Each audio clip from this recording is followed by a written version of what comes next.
चलिए जानते हैं देश दुनिया के सिलेक्टेड काम की बहुत ही महत्वपूर्ण 60 बड़ी लेटेस्ट खबरों को बस कुछ ही मिनटों में। लेकिन दोस्तों वीडियो को आगे बढ़ने से पहले अगर आप लोगों ने हमारे चैनल को अब तक सब्सक्राइब नहीं किया तो सब्सक्राइब कर लीजिए। भारत मंडपम में शुरू हो रहे हैं स्टार्टअप महाकुंभ में सफलता की कहानियां देखने को मिलेगी। 2000 स्टार्टअप इसमें शामिल हो रहे हैं।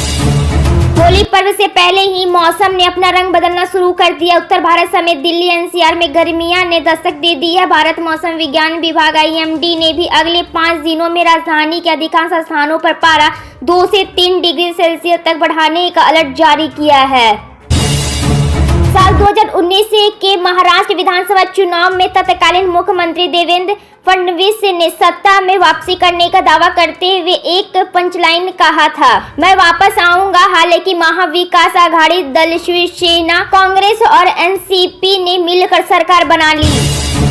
राष्ट्रीय जनता दल RJD के नेता तेजस्वी यादव ने मुंबई में इंडिया गठबंधन की रैली के दौरान बड़ा बयान दिया। उन्होंने कहा कि इंडिया गठबंधन की लड़ाई प्रधानमंत्री नरेंद्र मोदी और केंद्रीय गृह मंत्री अमित शाह के खिलाफ नहीं बल्कि यह नफरत की विचारधारा के खिलाफ है।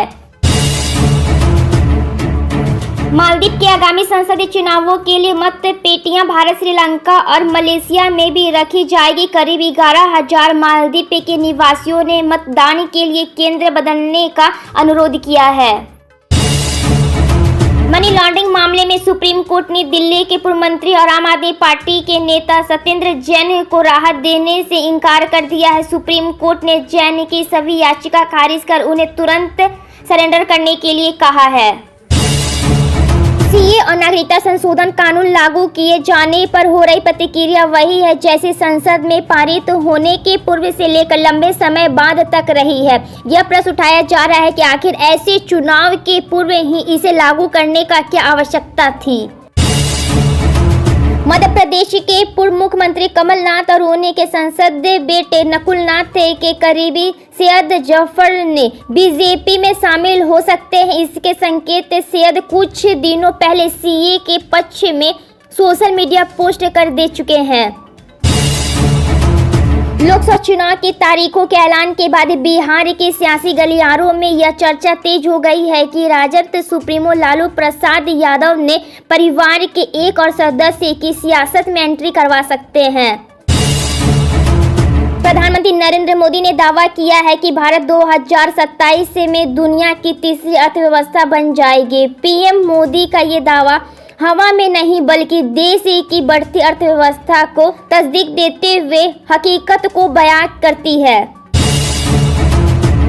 मध्य प्रदेश कांग्रेस के प्रमुख जीतू पटवारी ने कहा है कि लोकसभा चुनाव से पहले राज्य की जनता उनकी पार्टी की और उम्मीदों से देख रही है, क्योंकि 2014 के बाद से मोदी की कोई भी गारंटी पूरी नहीं हुई है। आगामी लोकसभा चुनाव को लेकर बीजेपी जोर शोर से तैयारियां में जुट गई है। प्रधानमंत्री नरेंद्र मोदी के नेतृत्व में तीसरी बार सत्ता पर काबिज होने के लिए पार्टी कोई कसर नहीं छोड़ना चाहती। रिजर्व बैंक ने भारतीय बैंकों को साइबर अटैक के बढ़ते खतरे के प्रति आगाह किया है। सेक्टर बॉर्डर को आशंका है कि भारत के कुछ बैंकों के ऊपर आने वाले दिनों में साइबर अटैक बढ़ सकते हैं। इस अटैक के साथ में रिजर्व बैंक ने बैंकों को साइबर सिक्योरिटी दुरुस्त करने को सुझाव भी दिए हैं। नीतीश कमेटी विस्तार के बाद बीजेपी में गुटबाजी तेज हो गई है। आधा दर्जन MLA के मंत्री बनाए जाने को लेकर नाराजगी की खबरें हैं। कल रात 12 MLA की बैठक हुई है। बिहार में मंत्रिमंडल विस्तार से बीजेपी विधायकों का एक गुट नाराज है। लोकसभा चुनाव से पहले विपक्ष और सत्ता पक्ष में बयानबाजी तेज हो गई है। कल राहुल गांधी ने भारत जोड़ो यात्रा के समापन के मौके पर PM मोदी पर करारा प्रहार किया है। उन्होंने कहा, हम एक शक्ति के खिलाफ लड़ रहे हैं।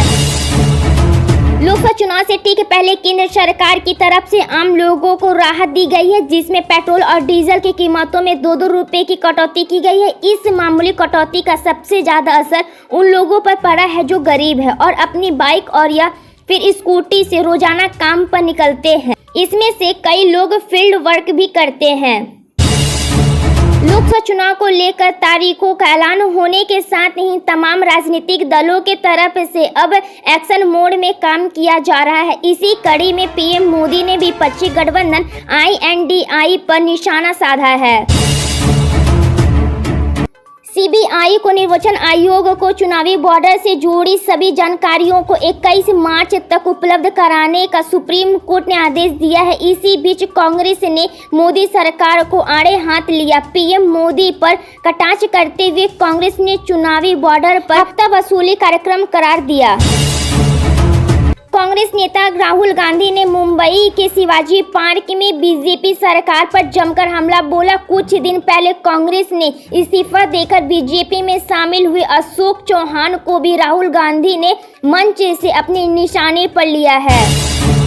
आम आदमी पार्टी के राज्यसभा संसद और संगठन मंत्रिमंडल डॉक्टर संदीप पाठक को एक दिन के ओडिशा दौरे पर पहुंचे। ओडिशा में मीडिया से बातचीत के दौरान उन्होंने बताया कि जल्द ही अरविंद केजरीवाल राज्य में आएंगे और आम आदमी पार्टी चुनाव लड़ेगी। लोकसभा चुनाव की घोषणा हो चुकी है। कुल 7 चरणों में चुनाव आयोजित होने हैं। NDA और इंडिया गठबंधन दोनों की ओर से जोरों से तैयारियां चल रही है।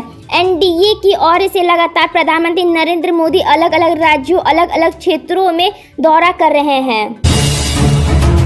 लोकसभा चुनाव की तारीखों का ऐलान हो गया है, लेकिन अभी तक बिहार में महागठबंधन में सीट बंटवारे का मुद्दा अभी तक लटका हुआ है। हालांकि बताया जा रहा है कि आज दिल्ली में इस मामले पर बड़ी बैठक है।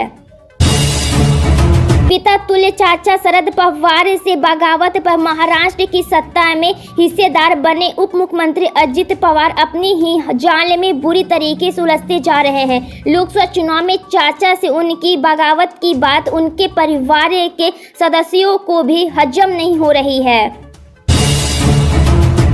प्रधानमंत्री नरेंद्र मोदी ने तेलंगाना में कहा है कि मेरे लिए हर माँ शक्ति का रूप है, हर बेटी शक्ति का रूप है। मैं उनको शक्ति के रूप में पूजता हूँ और मैं इस शक्ति स्वरूप माताओं बहनों की शिक्षा के लिए जान की बाजी लगा दूंगा। राष्ट्रपति मोहम्मद मुर्सी ने फिर भारत पर तंज कसते हुए कहा कि मालदीव के इलाकों की निगरानी किसी बाहरी पक्ष के लिए चिंता का विषय नहीं होना चाहिए, क्योंकि उन्होंने हिंद महासागर में द्विपक्षीय राष्ट्र की रक्षा के लिए ड्रोन की पहली तैनाती सहित अपने रक्षा बलों को ताकतवर बनाने का उपयोग की घोषणा की है। तेलंगाना के जगतियाल में पहुंचे प्रधानमंत्री नरेंद्र मोदी ने जनसभा के दौरान विपक्षी दलों और ईडी अलायंस के खूब निशाना साधा। इन दौरान पीएम मोदी ने कहा कि 13 मई को तेलंगाना के लोग नया इतिहास रचने वाले हैं। इस समय दुनिया के कई देशों में चुनावी मौसम चल रहा है। दक्षिण एशियाई देशों के साथ ही रूस में हाल ही में चुनाव हुआ। पाकिस्तान में भी चुनाव के बाद शहबाज सरकार की ताजपोशी हुई।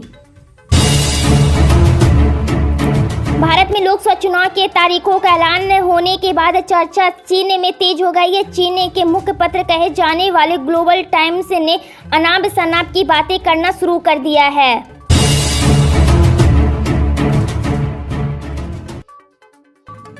नागरिकता संशोधन अधिनियम CAA को लेकर अमेरिका और यूरोपीय देशों के बयान पर केंद्रीय विदेश मंत्री एस जयशंकर ने तीखा वार किया है। उन्होंने कहा कि इन देशों को अपने यहाँ मौजूद नियमों को देखना चाहिए।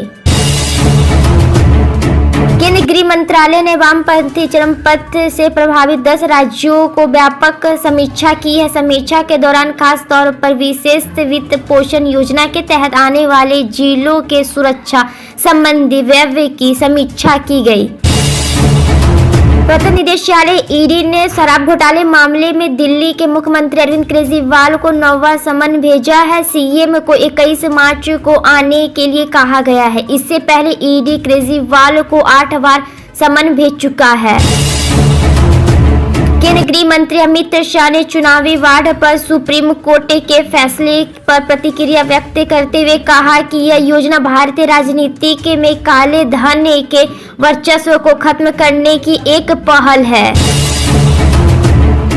पंजाबी गायक सिद्धू मूसेवाले के घर एक बार फिर किलकारी गूंज उठी। उनकी मां चरण कौर ने बेटे को जन्म दिया है। मूसेवाले के पिता बलकौर सिंह ने खुद सोशल मीडिया पर इनकी जानकारी दी है।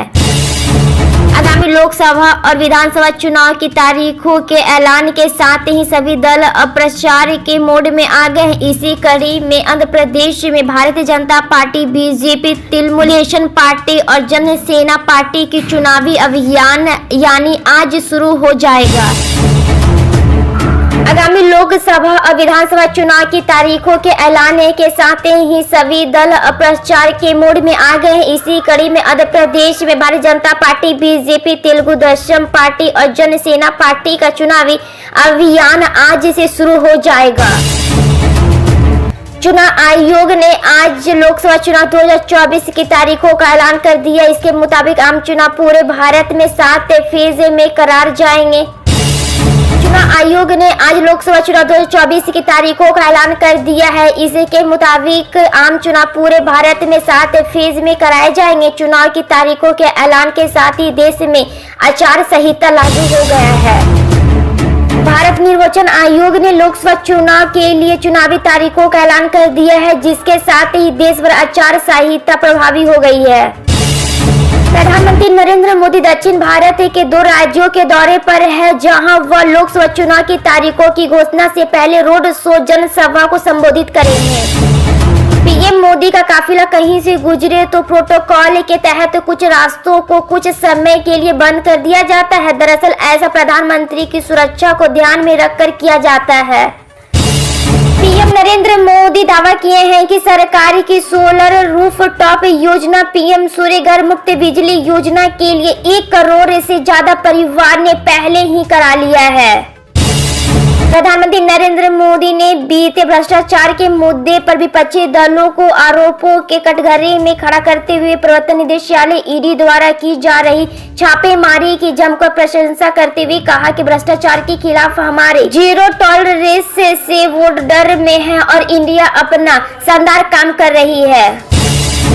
लोकसभा चुनाव की तारीखों के 3 बजे ऐलान होने वाला। इससे पहले तेलंगाना के दौरे पर पहुंचे पीएम नरेंद्र मोदी ने कांग्रेस से बीआरएस पर जमकर हमला बोला। पीएम मोदी ने तेलंगाना के नगर कुर्नूल में एक जनसभा को संबोधित करते हुए राज्य की कांग्रेस सरकार पर जमकर निशाना साधा।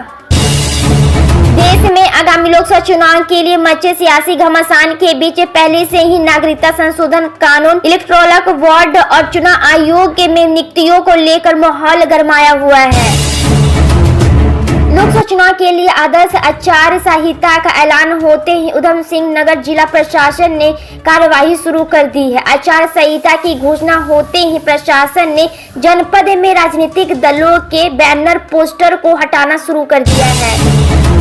लोकसभा चुनाव को लेकर तारीखों का ऐलान शनिवार शाम भारत निर्वाचन आयोग द्वारा कर दिया गया। वहीं यूपी में कुल 7 चरणों में चुनाव संपन्न होने हैं। इसको लेकर प्रशासन ने भी लगातार सभी तैयारियां कर ली है।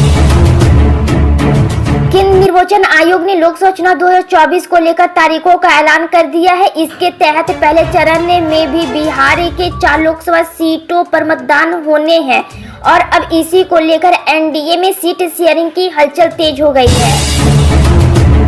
राजस्थान में 25 लोकसभा सीटों के लिए 2 चरणों में मतदान होगा और चुनाव की तारीखों का ऐलान होने के बाद भी अभी राजनीतिक दलों ने सभी सीटों के लिए प्रत्याशी घोषित नहीं किए हैं। बीपीएससी टीचर एग्जाम में पेपर लीक की खबर के बाद बिहार की सियासत तेज हो गई है। इस मामले को लेकर बिहार के पूर्व उप मुख्यमंत्री और राजद नेता तेजस्वी यादव ने नीतीश सरकार पर जमकर हमला बोला। मुख्यमंत्री ने कहा कि हम विकास की बात करें और उसमें शिक्षा और स्वास्थ्य की बात ना करें, ये मजाक होगा। पिछली सरकारों यही करती थी, उन्हें सबसे पहले शिक्षा की व्यवस्था को बिगाड़ा और स्वास्थ्य की व्यवस्था को बर्बाद कर दिया। कांग्रेस नेता और वायनाड से सांसद राहुल गांधी के नेतृत्व में हुई भारत जोड़ो न्याय यात्रा का मुंबई में समापन हो गया है। राहुल गांधी ने सुबह दक्षिण मुंबई में महात्मा गांधी के घर मन्नी भवन न्याय संकल्प पद यात्रा निकाली। भारत निर्वाचन आयोग की तरफ से लोकसभा चुनाव की तारीखों की घोषणा की गई है। मध्य प्रदेश में 4 चरणों में लोकसभा चुनाव होंगे। इस संदर्भ में मध्य प्रदेश के मुख्य निर्वाचन पदाधिकारी अनुपम राजन ने प्रेस मीटिंग की, जिसमें उन्होंने कहा कि भारत निर्वाचन आयोग ने लोकसभा निर्वाचन 2024 की तारीखों का ऐलान कर दिया है।